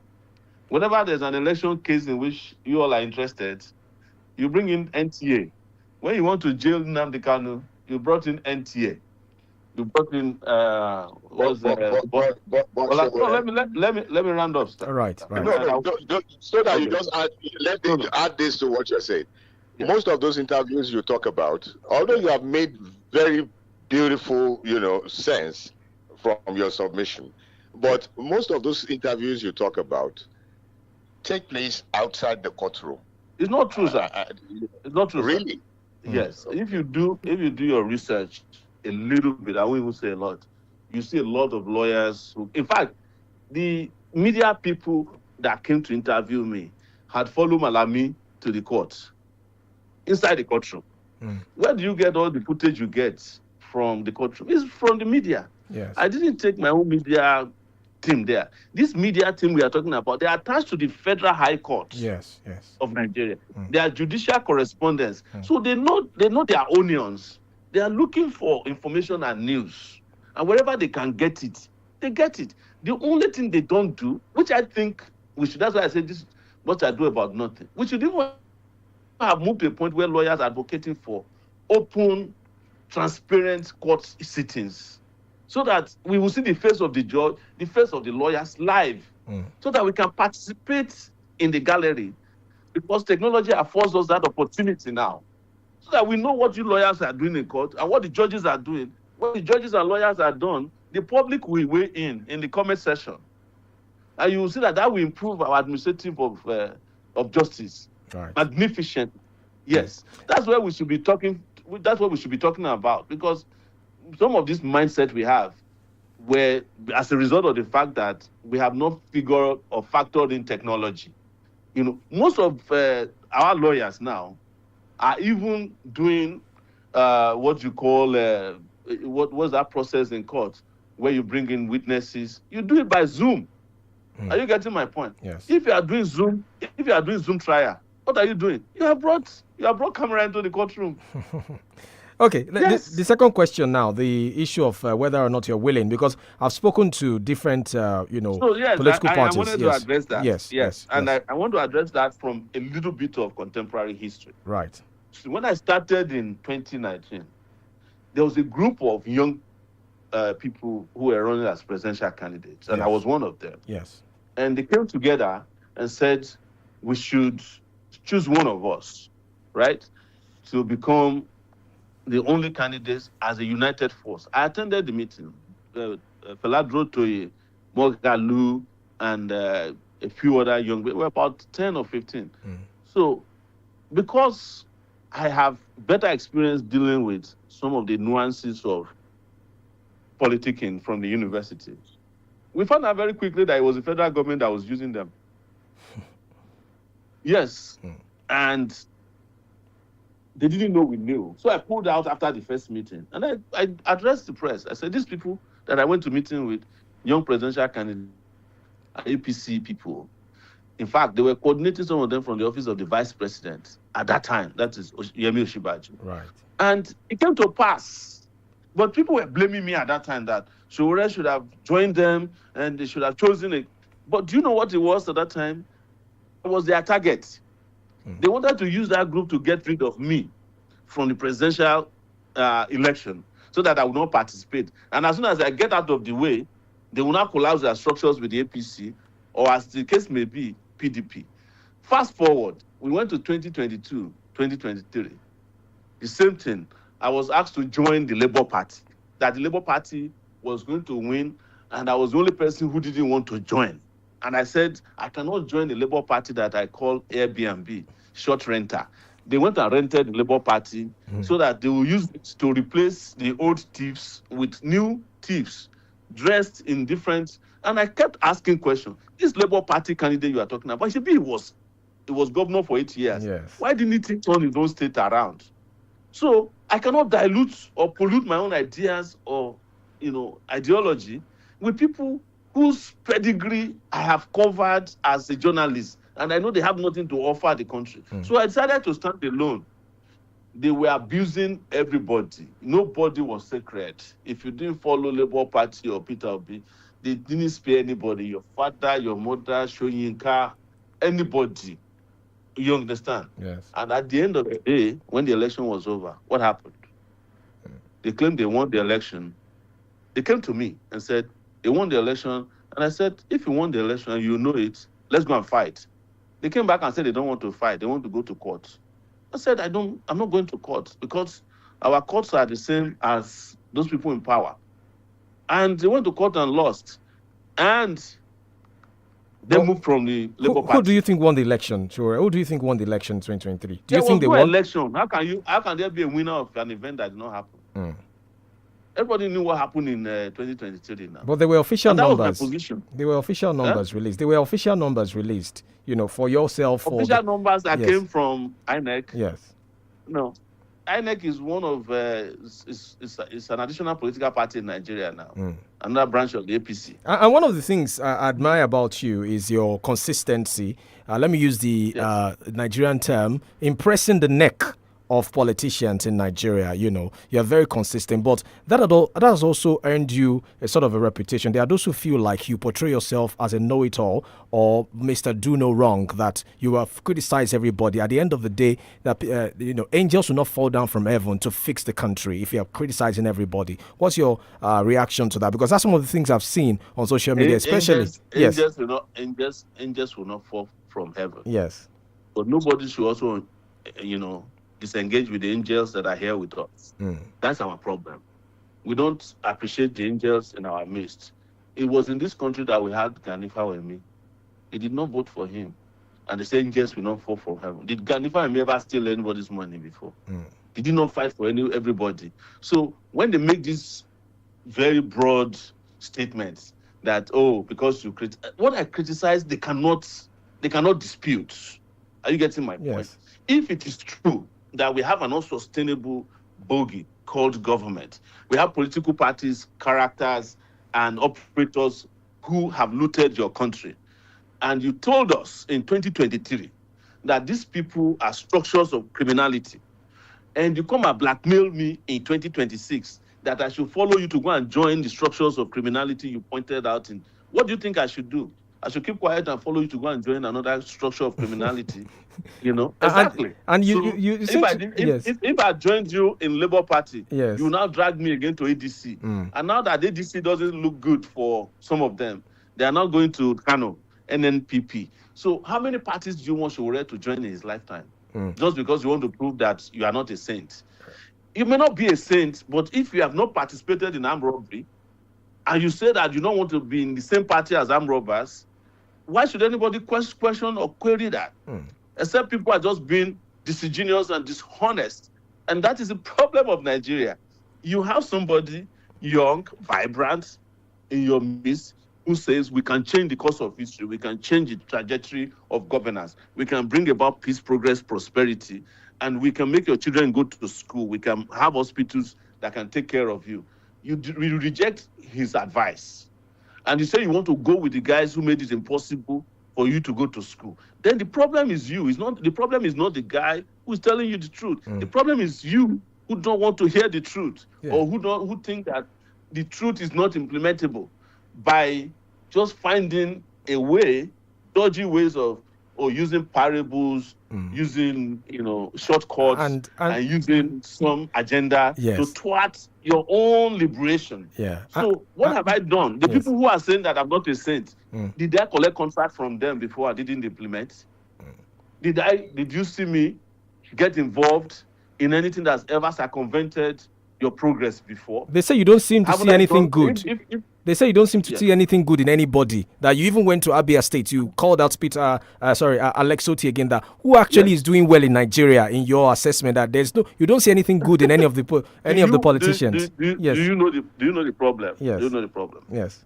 The problem is that may it never happen that we come into this country called Nigeria again in the next life, if there's a next life. May not happen that Nigerians not see the other part of the world and they will understand what they call governance. Otherwise, nobody in Nigeria as a governor will be able to walk on the street based on what they claim is their own performance. The performances of the likes of OT, right? Yes. Is not acceptable for a councillor in Ghana. Don't mention US now or Europe. Are you getting my point? Yes. The performances of the likes of Makinde, who I came to criticize, by the way, in Ibadan. Yes. From 2 years You were ago, here. You were here in the station. You were here. I remember. Yes, when they were hyping him. Yes. When they were hyping him. I came to Ibadan and told the people of Ibadan that this guy's not performing. This is mediocrity. So maybe when people don't understand what is governance, we don't know what they're entitled to. They will be praising a governor who is paying salary. Is he paying salary from his own pocket? Okay, if you go to work, are you not supposed to get paid? Or a governor who says he has cleared pension. If somebody has worked for 35 years, he's not entitled to pension. Or a governor who built a highway 10 times the cost of the highway. Are you not entitled to a highway? Are you all entitled to just die on the streets or only drive on roads that have potholes? Are you not entitled to live in a country that have hospitals that can treat headache? So that's what we are telling you. I went to Aba and I was expecting OT. I've said this several times. OT is my friend. OT used to write on Sahara Reporters articles condemning all the governors in the country. Yes. That when he gets to become governor, the articles are still there. I used to publish him. He was a columnist on Sahara Reporters. He would wake me up at 4 a.m. in the morning to publish his articles. He will condemn all the governors, condemn it. That is his prescription for governance. And I used to warn him, by the way, but I'll tell you for the first time. I said, if you become governor and you are mediocre, I'll come after you. So I went to Aba and I saw what OT did. And I said, why is everybody hyping OT? I didn't see anything spectacular in Aba. And I came out and said, this OT that everybody is hyping, this OT is not what he said he is. And they went up, upset. But the reason they were upset against me wasn't because I said what I said against OT. It was because of the exception they saw in that market, in Ariara market. The show already thought would be unknown or was unknown to Nigerians because they always claim that nobody knows me. When I got to Ariara market, the place went up and everybody was saying, Showole has come, Showole has come, Showole has come. And that was what upset them. It's like you went to their territory to breach their territory, which is the last bastion of how they were lying to Nigerians that they are popular. That our ideas are actually popular across the country. That is what they are fighting against. Right. In that bad situation. Right. Let's go. Otherwise, there's no governor that I don't. 2 weeks before then, I condemned the governor of Ondo State. Your home state. Nothing, governor of Ondo State. Your home state. Yes, Ondo State. Yes. My brother is a special advisor on communication. He cannot tell me not to condemn him. They know my position. I came to Ibadan, condemned your governor, Makinde, over his mediocre projects.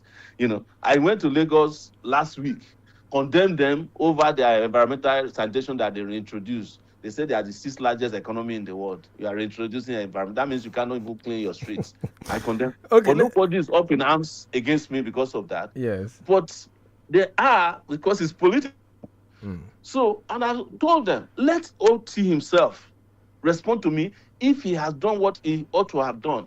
People are not even comparing what OT is getting from federal allocation, which is the highest in the history of Nigeria, and compared to the mediocre projects he's doing all over the place. After the whole controversy started, OT started mobilizing all these influencers, especially the ones from that, from whatever they are. Yeah. They're all there. They are paying them. What I'm telling you is that no matter the hype, right? Yes. You are going to have to account for what you told the people you will do. What I'm holding those to is what he used to write on Sahara Reporter. Yeah, I understand. Okay, let's go to Prof now. Those are the standards. Let's go and to I'm Prof. not going to compromise on standards. Yes. Prof, you have the floor, sir. Yeah, thank you. I think I agree with Chore about this mediocre performance across the country. The first time I realized this was when I was in Podium. Podium is very close to Berlin. It's actually where the partitioning of Africa was done. And we had this conference very close to the building where that decision was taken. And then they took us around Podium, and they said the city was built in the 12th century.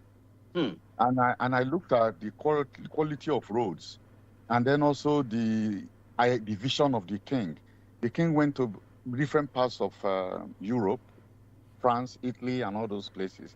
And he said he would build his city in a way that different sections will reflect the different architecture of the cities he has visited in Europe. So there's a Parisian section in Podium, there's an Italian section. So anytime he feels like Paris, he goes to that part of the city, to take a walk. Now, and that's the kind of vision that we are talking about. You go out, you see great things, then you do it here. You don't start investing in property in Texas, in all those places, so that you can go there on holidays. In fact, when you see good things outside, you recreate them here to show that, you can do something. That way, that's how Dubai and other places were built. But our leaders will do one stupid thing and say they have done mega ultra-modern and all that. Yes. Yeah. Or they will call it state of the art. State of the art. I've lived in US for 20 years. I've never seen a governor come to commission a road before. Never. Absolutely. Not our local. And where the town I live has 3,000 people. Every 2 years, they take out the top surface of our road and replace it. Because why? If your tire bursts on the highway near where I live in New Jersey, you can sue the state to recover money. For not repairing the road that burst your tire. If your lawyers can prove it. That's why they call the lawyers. There are some lawyers in the US they call ambulance chasing lawyers. If they see you and your tire burst and they can prove that it was as a result of negligence by the government, they will ask you not to leave your car. They'll go and call ambulance for you so that you can make money from the government. So, yes, they call them ambulance chasing lawyers. Wow. It is the way it should be. Nobody should praise a governor of a state, a local government councillor or chairman, a senator, for doing what you pay him to do. That is why they are the highest paid people in the world, our politicians. But they like to lie to you that if you have completed 10-kilometer highway, which was built 10 times the recommendation of what the World Bank said you should build it, that you should all be lining up on the streets and don't do any other thing. They will not build schools. They will not build hospital. Yesterday I heard that El-Rufai's mom died in Egypt, and, I send my condolences to him. But why did El-Rufai's mother have to die in Egypt when El-Rufai spent 8 years in Kaduna and claimed that he transformed Kaduna? Why can't his mom die in Kaduna? It is because there's no hospital in Kaduna that can treat even old people. I'm not mocking him, but let's use all these experiences to tell the story about our reality of these mediocre people all over the place. And we must keep telling our people that it's also a crime to praise mediocrity. All right, Prof. No matter how attractive it is, you keep praising people who did half job. And they will be shouting and they will ask you to come and dance. I saw OT yesterday. He went to university. Of course, they hired some students to be praising him, and all that. They said, Ojuzo Kalu has never done anything. So, of course, Ojuzo Kalu was a disaster. I was the first person to expose Ojuzo Kalu when he bought a house in Potomac. Yeah. When he was governor. Okay, Prof. And that house, he couldn't. I was the first person to expose the one who took over from him. 𝐃𝐈𝐒. Yes. The video of 𝐃𝐈𝐒 holding the chicken is underwear came from me. So you cannot tell me about all these politicians, and that's why you cannot invite me to join their coalition. Yes. So I don't know if you guys have ever seen the video of Theodore holding a chicken in his underwear. I think I have. I think I have. Yes, Okay. when he was taking an oath. Prof, you can ask your question, Prof. Prof, ask your question now. Ask your question very quickly because of time. Very quickly, yes. Yes. So says change cannot come through the ballot. He does not also believe in violent revolution. I said change can come through the ballot if elections, of course, are credible. Are credible. All right. Yes, I said it can either be by ballot or by the barricade or both. Okay. Because even if you get the ballot right, you still have to defend it against these chihuahuas, or big kahunas in the political scene. My question is this. Yes. You have this movement, you have these protests, you have these interventions here and again. How are you going to channel all of this into a real movement that can cause the kind of transformation that we're talking about? I mean, into real mobilizational power? Because, across the country, you have these forces who don't agree with you, and they hold enormous influence, as you yourself has admitted. So what is it that you think will make a difference that will lead to the kind of uprising that you use the word that you envisage? Well, I want to correct an impression. They don't have any enormous influence over me. They might have over other people. I've demonstrated that you can fight them and win, even when they are the judge, even when their children are the judges in these courtrooms. Yes, I've demonstrated it. I fought a police IG for a year. Yes. He seized my passport, and one day he kicked him out. And I got my passport back a few weeks later. I could have run away. I have other means of leaving the country. We have porous borders, but I decided not to go anywhere until that empire fell. So what I'm trying to tell you is that if we all have agreed that the system we have doesn't serve us anymore, I think you can just follow my prescription to resist the system. It is not Showore that is delaying liberation. It is the people in their large numbers who have not decided on when they want to be liberated. I've already liberated myself to a large extent. That is why wherever you see me, I'm always ready to fight if you offend me. Whether you are a policeman or you are a senior advocate of Nigeria or you are a judge, if you cross the line that affects my fundamental rights of personal dignity, I will fight you right there. You can be holding a gun, you can kill me after I've fought you. That's not the problem. But it will be on record that I did not allow you to subjugate me to your whims and caprices. So, and what I'm telling you is that what is the delay of our liberation? The majority of our people who have not woken up consciously to understand that liberation has arrived. I don't want a situation where after I'm dead, they start saying that, Showore told us.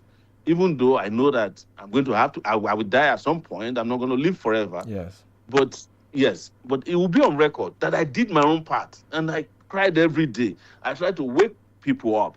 But I know that there's a problem. There are two categories of people who are asleep in Nigeria. The ones who are truly asleep, and those who are pretending to be asleep. Those are the ones that are mostly difficult to wake up. Because you can't wake up somebody who is not asleep, who is pretending to be asleep. And Showore, before we go to Barrister and wrap up the conversation, when we watch, young politicians that have ideology like yourself, the likes of Bobby Wine in Uganda, Nelson Chamisa in Zimbabwe, the message, is always the same, right? Fighting against the establishment. But what do you think is the missing link? Is it that the message does not resonate with the people, or, the people don't understand what they're talking about? Because what do you think is the missing link in terms of them not being able to take it beyond? Yes. The message resonates with the people, but the people has not picked up the consciousness enough. And you also should not forget that as much as we want to blame the people, they are the receiving end of a number of processes. Some to manipulate, some to bamboozle them. They have means, a range of means to get the people on their knees. Unbelievable on the continent of Africa, of which one of it is religion. One of it is ethnicity. Economic policies that target the people so that they will not be able to think and fight back. Because if you want to do a protest now in Nigeria, you have to think about how long can it last. Considering that 70% of the populace must go out every day to go and find something to eat. Yes. Yes. Not even animals in the bush live that kind of life. There are periods of the year that animals hibernate. That's right. They just wait. And they have enough food in their system, they go to sleep and they wake up again and they are back as normal. But Nigerians don't have that luxury of hibernation. They don't go on vacation. Americans go on vacation. Even people in Ghana here, they go on vacation. If you go to Benin Republic, they go on vacation. Nigerians are the only people in the world that I know. If you ask them to go on vacation, they said, before I come back, I might lose my job. So I better don't go anywhere. There's no money to go on vacation anyways. So because they call it vacation, you're supposed to enjoy it. But if you go on vacation, you have to be worried that you still have your job intact when you come back. If you go on maternity leave, you are not sure that by the time you come back, your boss will still respect your position, that you have a right to go. So that's the problem. The people are also under constant attack, economically, socially, culturally, religiously. There's a whole lot of brainwashing, for instance, that religion is doing to our people. So there are people who listen to this show now and feel conscientized. Tomorrow, they will make sure that they reverse everything in church. Okay, let's go to Barrister now. Barrister, you have the floor. Final question, final comment, because our time is running out. Barrister. My brother. Thank you, Do Barrister. you like to laugh? Well, I don't find anything funny anymore, but, I could share a laugh. No. Yes. At least as therapy. Yes. Yes. Okay, so make I make you laugh. Say today, you day for Ibadan. You don't go collect permission from Sunday Igbo. Because in doctor say if the boy you make you go and pay for tell him that I'm in front of his house. And there's nothing he can do about me or anybody for that matter.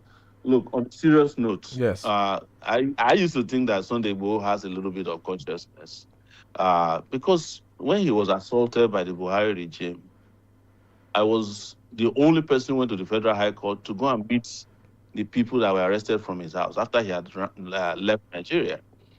And that was the day they were granted bail. I fought with the DSS in front of the courtroom, and I assured them, and I did a live stream, by the way. For those of you who are talking about courtroom, I did a live stream inside that court on my page showing Igboho's DSS victims. And nobody condemned it at that time because it suits your agenda. So I did a live stream in that court. It was when the judge came out of his chambers, he saw me. No, before I did the live stream, the judge heard the bail application. He retired to the chambers. I did the live stream. The judge came out and granted them bail. So had everybody run away, who would have gone to Abuja to help out?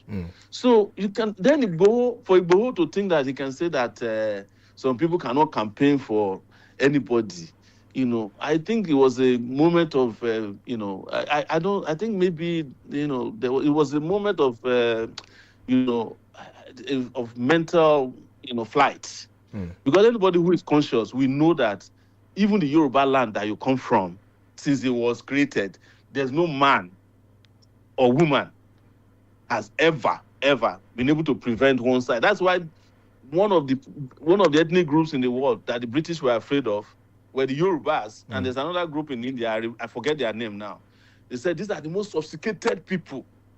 Even when they brought Yoruba religion to Yoruba, the Anglican Church, the reason why Yoruba says Aguda Ojelabe Gesi. Yes.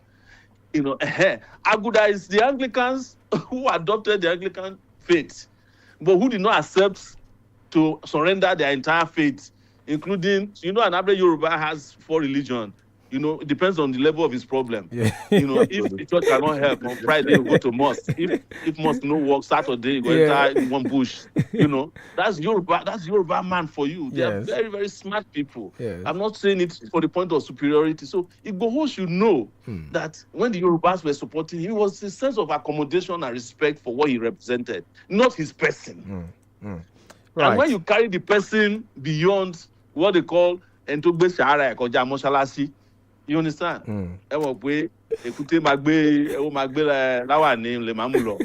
Right, thank you so much, Marile Shore. It's been a very interesting conversation with you. Even though I wish we had more time, to discuss other issues on the show, but thank you so much for being a part of the conversation this morning. And I've been seeing your back and forth with the Obedient on social media. It's been very interesting to watch on the sidelines as well. Those ones, I don't want them to go away until they learn. Yeah, you call them a political Ponzi scheme. You said it's a political Ponzi scheme. I'm their teacher, so I don't want them to go away until every one of them is educated. Okay. The reason I call it a Ponzi scheme is that the people who are most affected by Ponzi scheme are the people at the bottom. Right. There's still a lot of them who didn't understand that some guy packaged himself and took them for a ride in 2023, and now that they have realized, that's how Ponzi schemes work. The moment the first one collapses, they'll come back and say, oh, no, don't worry. We will fix it with the next one. And you come back again. By the time you realize it's a Ponzi scheme, you have been decimated financially. Right. Thank you so much. Thank you so much. That's why That's why we must teach them. It's a teachable moment for all of us. Thank you so much. Thank you very much, Omoyele Shore. Thank you, Barrister. Thank you, Prof. Thank you, dear listener, for joining us on the podium. Don't forget to join us on Wednesday on the midweek edition, 11 to 12. My name is OLORUNTOBA.